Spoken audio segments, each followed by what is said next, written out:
bagi NU, LDII, dan Salafi sebagaimana rival abadi dalam urusan agama.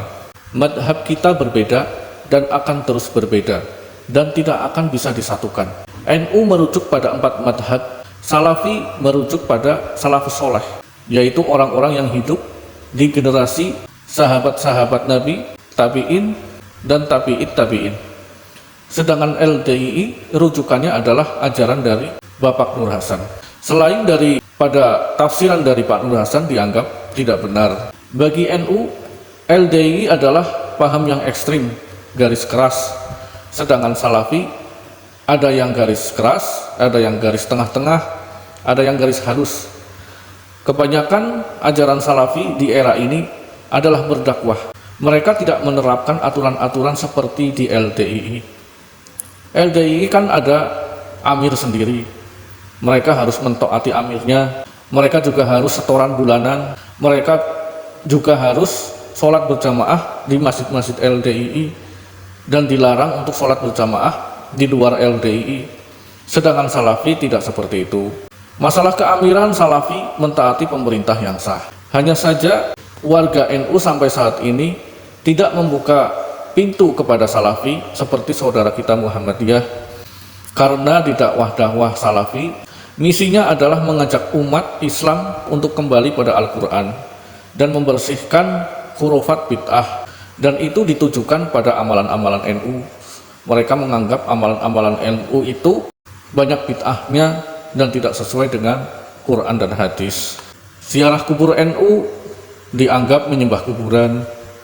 Yasinan tahlilan dianggap bid'ah, tidak ada dalilnya, tidak dicontohkan oleh Nabi Muhammad. Oleh karena itu, warga NU sampai saat ini belum bisa menerima dakwah-dakwah Salafi. Di mata NU, dakwah Salafi kurang baik akhlaknya.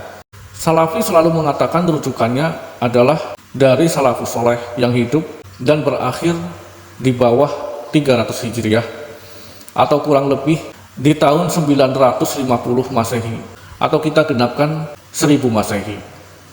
Orang-orang yang hidup di bawah tahun 1000 Masehi disebut generasi salaf. Anda bisa melihat di layar video, inilah biografi generasi salafus soleh, yaitu sahabat, tabi'in, dan tabi'it tabi'in. Ini adalah sahabat-sahabat Nabi yang hidup bersama dengan Nabi Muhammad. Ada Abu Bakar, Umar bin Khattab, Utsman bin Affan, Ali bin Abi Thalib, Abu Hurairah. Mereka semua lahir di tahun 573 sampai 602 Masehi. Kita lanjut ke ulama madhab. Ada Imam Hanafi, ada Imam Maliki, ada Imam Syafi'i, dan Imam Hambali yang hidup di antara tahun 700 sampai 780 Masehi. Dilanjut lagi dengan ulama yang kita kenal dengan hadis-hadisnya, yaitu Imam Al-Bukhari, Abu Daud, Ibnu Majah, Tirmidzi, dan Nasai. Mereka hidup di tahun 810 sampai 830 Masehi. Ulama-ulama ini hadis-hadisnya sering dipelajari oleh anggota-anggota LDII, akan tetapi harus melalui pemahaman dari Bapak Nur Hasan. Selain dari pemahaman Bapak Nur Hasan atau yang disebut ilmu mangkul dari Pak Nur Hasan, selain daripada itu dianggap tidak benar. Oleh karena itu, warga LDII atau pengikut LDII wajib mempelajari hadis ini berdasarkan ilmu mangkul dari pemahaman Bapak Nur Hasan.